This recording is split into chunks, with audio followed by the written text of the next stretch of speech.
പ്രിയരെ നമസ്കാരം. ഇന്നത്തെ കാഴ്ചയിൽ പിറവം പാഴൂർ തൂക്കുപാലത്തെപ്പറ്റി പറയാം. 2010 തോന്നുന്നു മൂവാറ്റുപുഴ ആറിന് കുറുകെ പാഴൂർ കരയെയും കക്കാട് കരയെയും ബന്ധിപ്പിച്ചുകൊണ്ട് തൂക്കുപാലം പണിതത്. കെൽ ആണ് നിർമ്മാണ പ്രവർത്തനത്തിന് നേതൃത്വം നൽകിയത്. ഒരു ഇരുചക്ര വാഹനം പോലും ഇല്ലാത്ത വെറും സാധാരണക്കാരായ ആളുകളാണ് അക്കരെ ഇക്കരെ കടക്കുവാൻ ആ തൂക്കുപാലം ഉപയോഗിക്കുന്നത്. പിറവത്തിൻ്റെ ടൂറിസം ലൊക്കേഷനുകളിൽ പാഴൂർ പെരുന്തൃക്കോവിലിനും പാഴൂർ മണപ്പുറത്തിനും മഴവിൽ പാലത്തിനുമൊപ്പം ഈ തൂക്കുപാലത്തിന് മുഖ്യമായ സ്ഥാനമാണുള്ളത്. എന്നാൽ ഈ എന്നാലുണ്ടല്ലോ, ഒരു ഒന്നൊന്നര എന്നാലാണെന്ന് ആ തൂക്കുപാലത്തിൽ കയറിയാൽ മനസ്സിലാകും.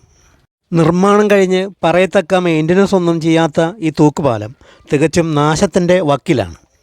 അതിൽ ഘടിപ്പിച്ചിട്ടുള്ള ഇരുമ്പ് പാളികൾ തുരുമ്പെടുത്ത് ദ്രവിച്ച് എപ്പോൾ വേണമെങ്കിലും അടർന്ന് പുഴയിൽ വീഴാവുന്ന അവസ്ഥയിലാണ്.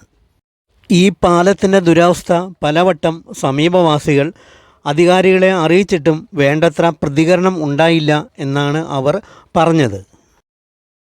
ഇത് അധികാരികളുടെ അനാസ്ഥയാണോ, ഉത്തരവാദിത്തമില്ലായ്മയാണോ, കണ്ണടയ്ക്കലാണോ എന്നൊന്നും അറിയില്ല. ഈ സ്ഥിതി തുടർന്നാൽ ഇവിടെ സംഭവിക്കാൻ പോകുന്നത് വലിയ ദുരന്തം തന്നെയായിരിക്കും. അപകടം സംഭവിച്ചതിന് ശേഷം മുറവിളി കൂട്ടിയിട്ട് എന്താ കാര്യം?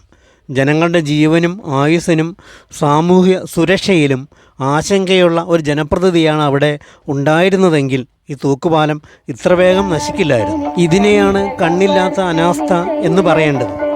ഇവരൊക്കെ ജനസേവനം എന്നതുകൊണ്ട് എന്താണ് ഉദ്ദേശിക്കുന്നത്?